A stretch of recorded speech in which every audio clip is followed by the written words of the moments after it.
تتجافى جنوبهم عن المضاجع يدعون ربهم خوفا وطمعا، وہ اس وقت اپنے رب کو پکارتے ہیں، دعائیں کرتے ہیں، خوف کے ساتھ بھی، اس کے مواخذے کا خوف، اس کے عذاب کا خوف، اس کے باس پرس کا خوف، اس کی ناراضی کا خوف، جہنم کا خوف، وطمعا، اور طمع کس کی؟ اللہ راضی، اللہ کے اجر و ثواب کی بھی طمع ہو، لیکن سب سے بڑی طمع کیا ہے؟ اللہ مجھ سے راضی ہو۔ اس لیے سب سے اونچا مقام یہی ہے، رضی اللہ عنہم ورضوا عنہ، اللہ ان سے راضی ہو گیا، وہ اللہ سے راضی ہو گئے۔ یہ باہمی رضا ہے، بندہ اپنے رب سے راضی رہے، وہ رہے کہ تسلیم و رضا جو بھی دنیا میں آ رہا ہے اس پر شکوہ، اللہ کا شکوہ زبان پر جو بھی آ رہا ہے یہ میرے رب کی طرف سے، وہ میرا مولا ہے، آقا ہے، دوست ہے، میرا خیر خواہ ہے، اسے معلوم ہے کہ اس شر کے پیچھے کون سا خیر آ رہا ہے، مجھے کیا پتا، مجھے تو شر نظر آ رہا ہے، خیر تو نظر نہیں آ رہا۔ اس لیے فرمایا گیا کہ ہو سکتا ہے عسیٰ ان تکرہوا شیئا وہو خیر لکم وعسیٰ ان تحبوا شیئا وہو شر لکم واللہ یعلم وانتم لا تعلمون۔ ہو سکتا ہے تمہیں کوئی چیز بری لگے حالانکہ اسی میں تمہارا خیر ہے، عین ممکن ہے تمہیں کوئی چیز اچھی لگی حالانکہ اس میں تمہارے لیے شر ہے۔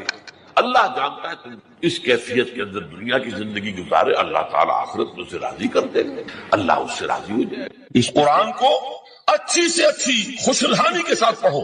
من لم یتغن بالقرآن فلیس منا، جو قرآن کو بہتر سے بہتر انداز میں، اچھی سے اچھی آواز میں، خوشالحانی کے ساتھ پڑھنے کی کوشش نہیں کرتا، وہ ہم میں سے نہیں ہے۔ بلکہ ایک مرتبہ حضور رات کے وقت آپ گشت پر تھے اپنے ساتھیوں کے حالات معلوم کرنے کے لیے۔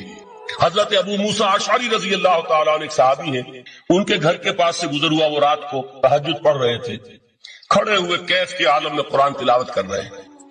حضور کو بہت پسند آئی ان کی قرات، کافی دیر تک وہاں کھڑے سنتے رہے۔ اب انہیں کیا پتا کون سن رہا ہے، بالکل اسی طرح سمجھ لیجئے ایک بات یاد آئی ہے، حضور فرماتے ہیں کہ جس طرح کان لگا کر اللہ قرآن کو سنتا ہے کسی چیز کو نہیں سنتا۔ ہمیں نظر نہیں آتا نا، ہمیں معلوم نہیں، ہم قرآن پڑھ رہے ہیں تو سننے والا کون ہے؟ سب سے زیادہ کان لگا کر خود اللہ۔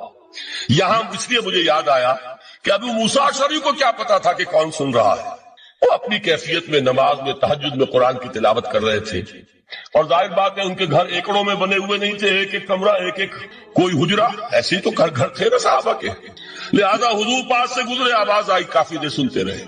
اس کے بعد آپ تشریف لے گئے، صبح فجر میں ملاقات ہوئی تو حضور نے تحسین کے انداز میں فرمایا، یا ابا موسیٰ انک قد اوتیت مزمارا من مزامیر آل داؤد، اے ابو موسیٰ تمہیں تو آل داؤد کے سازوں میں سے ایک ساز اللہ نے عطا فرما دیا ہے۔ جس طرح حضرت داؤد لہن داؤدی مشہور ہے کہ جب وہ پچھلے پہر رات کو حمد کے ترانے الاپتے تھے، قرآن میں ہے کہ پرندے شامل ہو جاتے تھے ساتھ، اور پہاڑ وجد میں آتے تھے، پہاڑ بھی ان کے ساتھ شریک ہوتے تھے۔ تو جس طرح کا اللہ نے ان کو لہن عطا فرمایا تھا، حضور نے تحسین کے انداز میں فرمایا، ہے ابو موسیٰ اشعری اللہ نے تمہیں بھی آل داؤد کے سازوں میں سے ایک ساز عطا فرمایا۔ بہرحال قرآن مجید کا جو یہ میوزک ہے، قرآن کے الفاظ کا جو حسن ہے، جہاں تک حسن معنوی ہے وہ تو ہر لفظ میں ہے، لیکن یہ حسن ظاہری، حسن صوتی، حسن لفظی، یہ اپنے کلائمیکس پر آپ کو نظر آئے گا سورہ رحمان میں۔ لیکن قرآن میں یہ سورت اس اعتبار سے بھی ممتاز ہے، اس کی 4 آیات پر ذرا توجہ کریں گے، عجیب حقائق سامنے آئے گے۔ جہاں یہ قرآن مجید کے حسن صوت اور حسن لفظی کی معراج ہے، وہیں اس کی پہلی 4 آیات میں 4 چوٹی کی چیزوں کا ذکر ہے، سب سے اونچی چیز ہے۔ پہلی آیت کیا ہے؟ الرحمن، ایک آیت ہو گئی۔ رحمان کیا ہے؟ اللہ کا نام ہے۔ کبھی آپ نے غور کیا اللہ کے ناموں میں سب سے پیارا نام کون سا ہوگا؟ رحمان۔ کیوں؟ اس کا مادہ کیا ہے؟ رحمت۔ ہمیں سب سے بڑھ کر جس چیز کی ضرورت ہے وہ کیا ہے؟ رحمت خداوندی۔ نام اچھی طرح سن لیجئے اس حضور کی قول کو۔ حضور فرماتے ہیں کوئی شخص جنت میں مجرد اپنے عمل کی بنیاد پر داخل نہیں ہو سکے گا جب تک کہ رحمت خداوندی دستگیری نہ کرے۔ کسی صحابی نے بڑی ہمت اور جرأت کا ثبوت دیا کہ پوچھ لیا، کیا حضور آپ بھی؟ جب آپ نے فرمایا کوئی شخص داخل نہیں ہو سکتا جنت میں محض اپنے عمل کی بنیاد پر جب تک کہ رحمت خداوندی جو ہے وہ دستگیری نہ فرمائے۔ پوچھا گیا کیا آپ بھی؟ آپ نے فرمایا ہاں میں بھی۔ آپ انداز کیجئے کہ اگر محمد الرسول اللہ بھی رحمت خداوندی کے ضرورت مند ہو تو تابع دیگرہ چے رسد، ہماری تو سب سے بڑی ضرورت رحمت خداوندی۔ اب یہ رحمت جو ہے قرآن مجید میں اللہ تعالیٰ کی یہ شان 2 الفاظ کے ذریعے سے آتی ہے، رحیم اور رحمان، اور کوئی مادہ نہیں ہے جس سے 2 نام بنتے ہوں اللہ کا، لیکن یہ مادہ ہے واحد رحمت کا کہ جس سے رحمان بھی ہے رحیم بھی ہے۔ رحیم صفت مشبہ ہے، رحمت دائم ہو جائے گی، مستقل ہوگی تو رحیم کہیں گے، اور رحمان اس میں رحمت کی ہے وہ شان ہے کہ جیسے ٹھاٹھے مارتا ہوا سمندر ہو، ہیجان کی کیفیت، طوفانی کیفیت، رحمت خداوندی کا طوفانی جوش، وہ ہے رحمان۔ آپ تو رہتے اس علاقے میں ہیں، آپ کو معلوم ہے عرب اگر بھوکا مرا جا رہا ہو تو کیا کہے گا؟ انا جوعان۔ پیاسا مرا جا رہا ہو انا عطشان۔ بہت غضبناک ہوگا غضبان، غضبان آصفہ قرآن میں آیا ہے، بہت غضبناک۔ رحمان جس کی رحمت جو ہے جوش میں ہے، ٹھاٹھے مارتے ہوئے سمندر کے مانند۔ تو یہ اللہ تعالیٰ کے ناموں میں سب سے پیارا نام۔ اب آگے چلیے، الرحمن علم القرآن، رحمان نے قرآن سکھایا۔ رحمت خداوندی کا سب سے بڑا مظہر، رحمان کی رحمانیت کا سب سے بڑا مظہر قرآن ہے۔ ان میں جو منطقی ربط ہے اس کو سمجھتے جائیے۔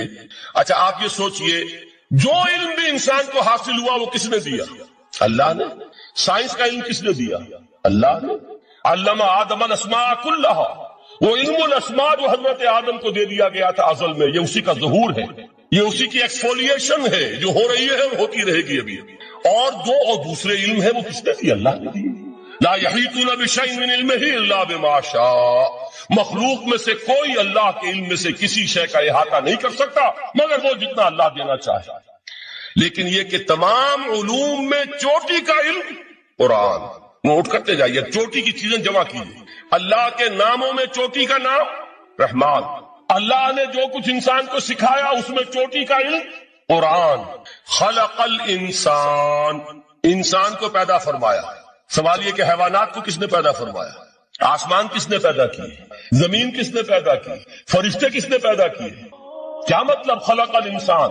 اس کی تمام مخلوقات میں اس کا کلائمیکس، اس کی تخلیق کی معراج، اس کے تخلیق کا نقطہ عروج انسان ہے۔ یہ ہے کہ جو مسجود ملائک بنا ہے۔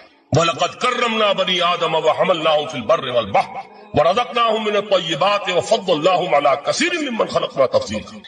تو تخلیق میں سب سے اونچی تخلیق انسان کی، علموں میں سب سے اونچا علم قرآن کا، اللہ کے ناموں میں سب سے اونچا نام رحمان۔ کہ وہ ذات باری تعالیٰ سے جدا ہے، یہ بھی نہیں کہہ سکتے کہ اس کی ذات کا جزو لا ينفک ہے۔